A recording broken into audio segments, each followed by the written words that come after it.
Alrighty, folks. Good evening. It's nighttime.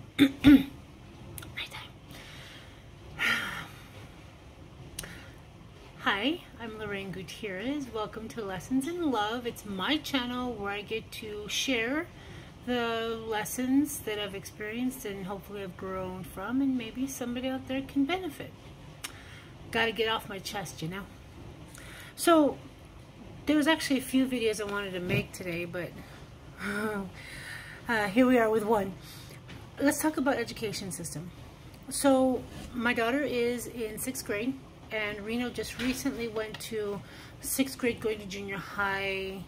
So this is kind of new for us. We weren't intending on this. She was going to be in elementary school, so it's kind of new. She's in an accelerated program, you know, very talented, gifted, whatever. So that's a little bit of background. She's great. She, you know, really goes with the flow. She's outgoing, energetic, very, very energetic. And she's awesome. Well, with this whole thing that happened last year, and then children were starting to do distance learning, she's coming home with accelerated assignments at a junior high, from a junior high school, you know, establishment. And the first time when they ended in March, you know how we got our schools closed down at the end of March. They didn't go back for spring break. Everything in that packet was a full-on joke. What we were told was we couldn't send anything home. They said this. We couldn't send anything home that needed to be taught. Like, you're serious. You're serious, but you still needed me to check in with my daughter and do what needed to be done. I was just floored. This is Washoe County School District. Okay, so she goes back to school come fall. Now, because she's in a gifted program, she gets to go back to school full-time. Can't remember if they did it first and then they like pulled back, or I can't quite remember how it worked out.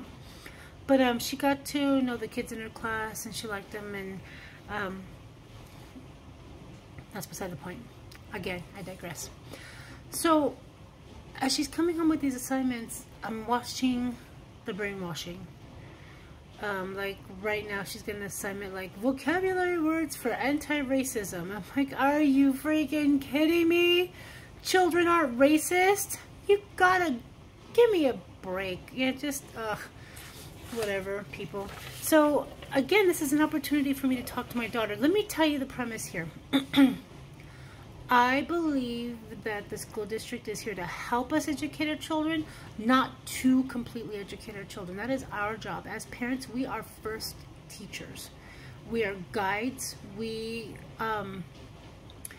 in Lorraine's perfect world, we teach our children how to think for themselves. That's, well, obviously, if you're watching this video, you are in a similar boat as I am. People need to stand up and think for themselves.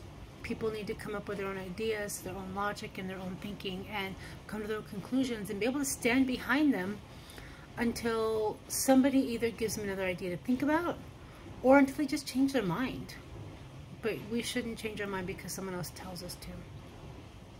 So when the decision was made for my daughter to go back to school and wear a mask, so let's get back to that point. I told her this was my thinking. In school, in a system, I do not believe that the educational portion of this, you know, schooling, is worth much of anything. Since, if you're watching this video, most likely you know that the science is false, the human body is false. I mean, just everything they're teaching is for suppression. And I get that. But she's got me at home to talk to her about what's really going on, what really matters, and what's true to the best of my knowledge, because there's still a whole lot out there that I don't know. There's, oh my gosh, some of the things that have been coming up to the surface now are just even blowing my mind, and I thought I was awake. I thought I knew what was going on. But I think awake just means that you're willing to see past the illusion. And in that case, you know, I'm definitely that. Okay, so we made the choice, it was mainly Ray, that she would go to school and she'd wear the mask. She's healthy, she's active, she's, you know, we are of light and we are of love. So if I'm not going to worry about, you know, my daughter's well-being, and I trust that Holy Spirit guides what I do, what she does, we are looked after so well. And we, you know, I just keep working on my vibration, working on my energy through those just very basic steps, meditating, either through guided meditation or silent meditation or tracking your thoughts, sound meditation, take your pick, it doesn't matter. Sitting in silence lets you know who you are. Meditation, to know yourself. Joe Dispenza says it all the time. Secondly, turning off or getting away from anything that just doesn't feel good. If something has you feeling negative or sad or angry or anything that doesn't feel like light, love, peace, joy, you need to move away or turn it off or excuse yourself. It really is like that simple. Then realize that things are always working on my best interest. So now in the last video I brought this up, but now that we're like on the tail end of this whole, you know, charade, people can look back and see the benefits. You know, spending time with your family, getting to know what's really going on, being able to talk to your children about what's going on. So sending her to school with the mask, I'm sitting here picking through what the benefits are, She's always safe. Things are always working out for me. And the other one I just pointed out, I can't remember. They're all real. They're all real. So why am I going to worry about her health? Plus, I know how to use hydrogen peroxide. 1 drop, 35% food-grade hydrogen peroxide in 1 ounce distilled water. Use a little spray mister. Breathe it in. Repeat about 4, 5, 6 times. And, you know, like a as you're breathing in. And then repeat that 3, 4, you know, twice a day if you're going into a new environment, like when I send her back to school, that kind of thing. And you'll never have a cold again. You'll never have a cold again. Including the cold that has been, you know, like, oh, poor baby. The poor little coronavirus. It's been given a bad rap. It's just a cold. Anyway. So, excuse me. I knew she was going to be fine. So what were the benefits? Why did I send her to school? So she could learn to work in the community. So she could be around. Sorry. That's what happens when you breathe in. Something that's not supposed to go in your lungs. Excuse me. So she could be around other children of her intelligence, her age, her like demographic.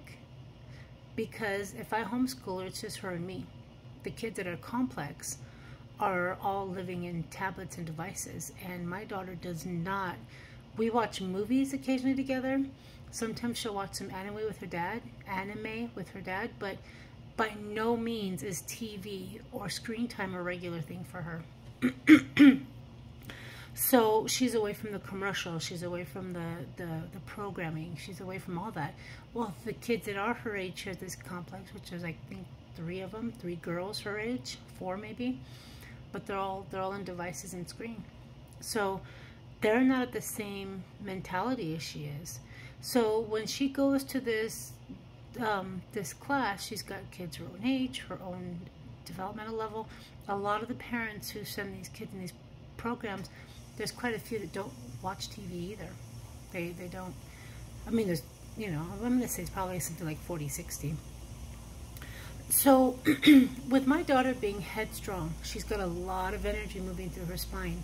When she walks, she is erect. When she sits, it's always up. I look at her, the way she sits, I'm thinking, wish I could do that. She's got a lot of energy. She's obviously really intelligent. She's super loving. And the thing is, if she's always working with me, how does she learn to navigate other personalities?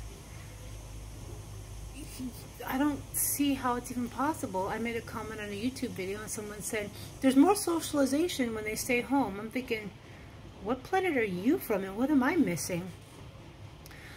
She couldn't give me a justifiable answer. She just said that, you know, the parent and the child are communicating all day. Well, what good is that if I'm rational? What good is that if I can think through things? What good is that if I'm a behaviorist? I'm a human behaviorist. That's like my thing. I love watching people. I love seeing how they think and how they work things out, and you know, which makes me a really good teacher because I can see where someone is, I can see where they need to be, and then I can also lay down the path. And how is she learning if I'm the one who's always like guiding the boat? It just, I don't see it. So here is my idea, and I just want to send it out there to the universe. When I was a preschool teacher, there was a curriculum called Reggio Emilia. Then we also know about Montessori. And then there was another one that I can't think off the top of my head right now what it was called. And then from what I'm understanding so these three, okay, so Reggio Emilia, the other one that I can't remember right now, and Montessori are all child-directed or child-based curriculum. You figure out what the child wants, and then the teacher puts together a curriculum to satisfy all the domains. So let's say we're studying butterflies over here in preschool, okay? So I'm 3 through 5 years old, okay? So over here for math, we've got the little counting plastic butterflies, you know, mats for them to do patterning, or oh, what just happened? Okay, you know, for them to do patterning. My computer's shutting down. For them to do patterning, because that's a math skill. For them to add butterflies, 1 butterfly plus 1 butterfly makes 2 butterflies. And then over we had a science table, so maybe you had like butterflies in resin, or pictures of butterflies, or like a science diagram of butterflies, magnifying glasses, things of that sort, so they can look a little bit more closely. At the art table, we had pictures of butterflies so they could reproduce them. We never had things to color in. Okay, that's, I know it doesn't work for elementary school, but just saying. So they could reproduce butterflies, they could paint butterflies, they could make collages with butterflies. They cut pictures out, paste them on. In the dress-up room, in the dress-up area, I mean, you get the idea. Books on butterflies, and okay, so you get the idea. So that we're satisfying all the domains. Well, in college, how many hours are you actually in school in college? Okay. For every unit, it's usually an hour except for PE. So like if you, like I took swimming and karate and yoga, you get 1 unit and you're in PE like 3 times a week. Okay. But other than that, when you take a language class, you're in school, I think you're there 4 days a week for an hour, the immersion thing. Same thing with math, or most classes were just 3 units, 1 hour per session. Now, an average load is 12 to 15 units, okay? Which means, in general, you're in class 12 to 15 hours per week, okay? Per week. Our children, so my daughter is in junior high, she has a 30-minute lunch, and because of the COVID thing, they're giving her an extra 5 minutes in between classes. But there is no, like, recess, there is no break. There's not even like a 15-minute thing in the morning. So she's in school, like in class, and of course there's changing classes and things of that sort, but she's actually at school for 6.5 hours. Centered around curriculum. So if we do 6.5 hours times 5, we're looking at 32.5 hours. That is more than double what we're doing when we're in college. That is a problem. And we all, if you're watching this video, you know that it's just for controlling purposes. Once you teach somebody how to be obedient for the first 14 years of their life, they kind of just start managing themselves. They just do it on their own. So here's my idea. My idea is that what we really need, what I believe we need, is for our children to obviously learn comprehension, reading and writing, being able to read something, extrapolate relevant information, and be able to reword it so that they, are able to retain it and assimilate the information, and then organize it and write it down for other people to absorb themselves. Okay, that's the whole point of a written communication. You have to be able to allow somebody else to understand what you're writing. I think they should be able to create a story on their own. Here, write about a peanut butter and jelly sandwich. Tell me how to make it, tell me what it's made of, just give me a whole, whatever the age group is, 1 to 5 page report on peanut butter and jelly sandwich. They have to be able to do their own research.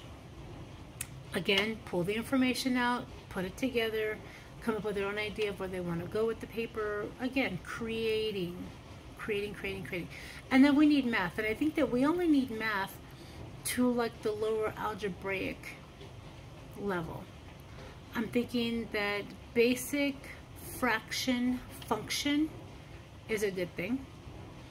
But I don't think all these brackets and, FOIL and other stuff, that's fun. I think that's fun. I really liked it. It was fun.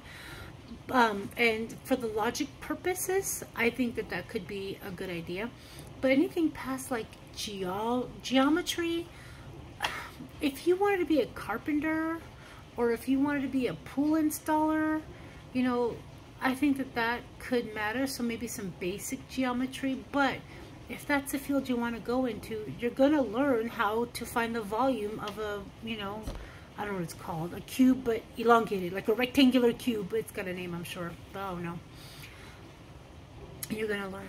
You're going to learn what you want to focus on and where you want to go with your life and what your passion is. Okay, next. I think some history is important. However, they're not teaching real history in school, which you know this already. So I'm thinking it's important that people like Jason Q, Janet Osobard,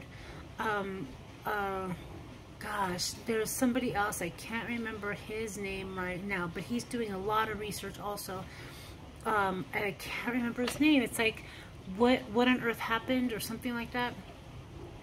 So there's a lot of truthers out there. Well, I shouldn't say a lot, because I only know of 3. But there are truthers out there who have been spending their life digging and digging and digging what really happened in Sumeria, what really happened with the Babylonians, what really happened in Egypt, and how did we get the Venetians from Phoenicians, from the Canaanites. Like this, there are people out there who are really digging and studying this, and I think that these are our future history writers. Now, why can't we, oh, and then of course, what am I missing? So along with that would be like sociology, okay? We also need a little bit of science, but we need real science. We need real science, and that's going to be coming out soon too. We've got people who are studying, and Tesla's information is coming out, and finding out that gravity doesn't come from underneath us, it comes from above us. That's a game changer. Finding out that the heat that we use doesn't come from the sun we see on a regular basis. It comes from a sun that we don't see, unusual. There are pictures of it now. Really awesome photos, by the way. And more people are seeing the second sun now, which is awesome. I haven't seen it yet, but I'm really looking forward to it.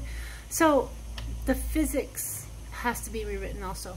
But as I was explaining about the butterfly example, you can make one project include all of these concepts. And it doesn't take, did I say 32 and a half hours per week? It doesn't take that. It really doesn't. So my idea is we find a way to make school like 4 hours. We find a way to make school 4 hours. So they're in school from like 8 to noon. Well, this is the older grades. The younger grades, they'll need a break. So, put a half hour in there. But over in like Sweden or Switzerland or one of those really countries over there, the children are in class 45 minutes. And then they're let out to play for like 15 or 20. Then they come back. I think the cycle repeats 3, maybe 4 times in the day. And I think that that is phenomenal, because in my opinion, of course it's my opinion, it's my video, Children need to socialize. They need to learn how to work together. They need to learn how to share a sandbox. They need to know how to take turns on a swing. They need to get out and play basketball. Hey, you know, let's get a game together. They need to be self-starters. And they can't do that in a classroom when someone's dictating all day long what they should do, where they should go, and how they should do it. It's not okay. Now, I'm also not a fan, as we covered earlier, in homeschooling, because that whole community building is absent. You're still the parent. You're still the leader. And depending on the parent, because there's somebody in our complex that is homeschooling his daughter, and he is the straight up authoritative dictator. He's like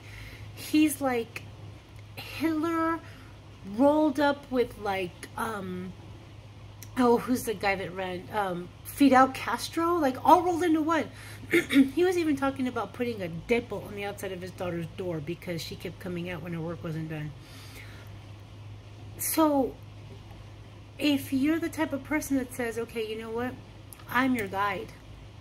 I'm your guide.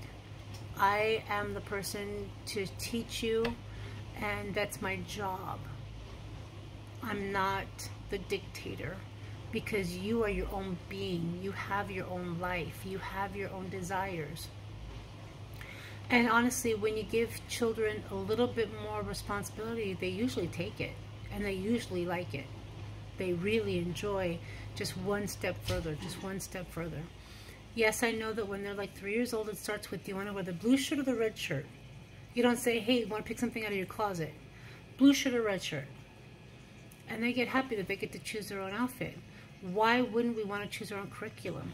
I am not interested, well, not really interested. I am not interested in learning how to build a rocket. I couldn't care less. I am, however, interested in a hydroponic garden that works as part of an ecosystem where we've got a trout pond or a koi pond that helps, you know, build this cycle. I am interested in a big greenhouse that has trees that I can grow in Reno. That is very interesting to me. I'm interested in healing modalities. So I'm going to do the research on that. So why can't we just sit there and say, hey, you like giraffes? I need a paper. Where do giraffes come from? How tall do they get? How fast do they grow? I need a comprehensive paper, you know, depending on the age, of course. And then we have lunch, so 8 to 12, and then things are broken up. And if we have certain subjects on certain days, as opposed to the same thing every day, let's write again today, let's write again today. Reading is important. Reading and math are skills. I get that. I'm okay with that. But let's switch out science for today and history for tomorrow. That kind of thing. And then at noon, we have lunch. And then after lunch, they get to choose what they want to do. Do they want to go play basketball? So maybe we keep them for another hour. There is art every other day, or there's music once a week, or, you know, something along those lines. It's really important, I believe. You don't know what a child is interested in until they get their hands on it, because people tend to like what either interests them or what they're good at. So they have to have the exposure. And I have believed that ever since, you know, like I said, I taught kindergarten, and there were a lot of things I wanted to do when I was young, but my parents didn't let me for one reason or another. And the thing is, it turns out that I have a ton of musical talent. It turns out that I also have a lot of ability to dance and move. And, you know, none of this was cultivated. Not a single bit of it until later. And that ended up being my choice. So you don't know what you're good at until you get your hands in there and just get them in there. I think children should get their hands dirty, plant something, let something grow, you know, play with clay, just experience on top of experience on top of experience. In preschool, we had our kids with those, they had these big, huge nails. I don't remember what they're called, but we bought them a big box of these nails, and we gave them a hammer and a big block of wood. And 3 to 5 years old, mind you. And we'd have them sit there and hammer nails into blocks of wood. I had no idea what they'd be interested in. So I think that we could do this better, and I'd like to see us do it better.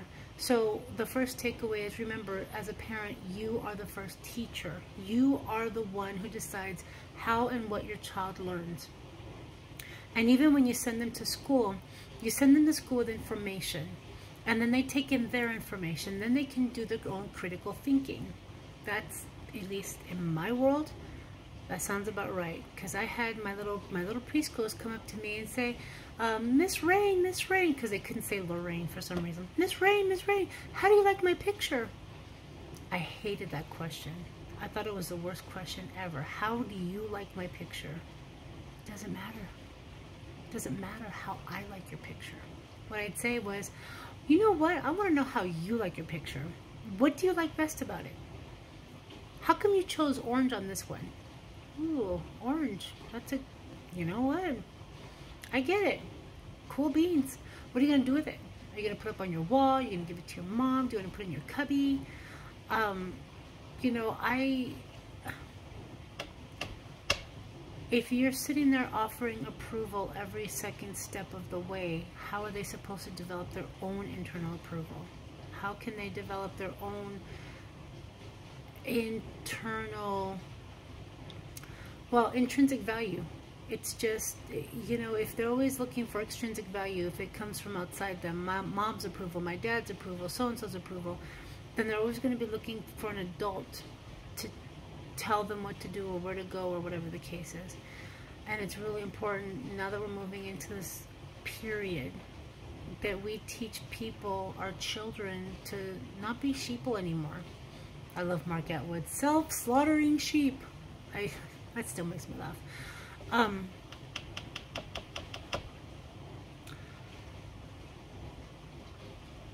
It's really important that we stand in our own power. And children are little people. I didn't say they were adults. But we are raising little people. They have all the same emotions, all the same ideas. They just have no filters, and they have no experience. It's the only difference. And when you can think of it that way, children have no filters and no experience, then you can move forward and treat them like the little people, the little beings that they are, as opposed to a child or a pet that we have come to believe they are.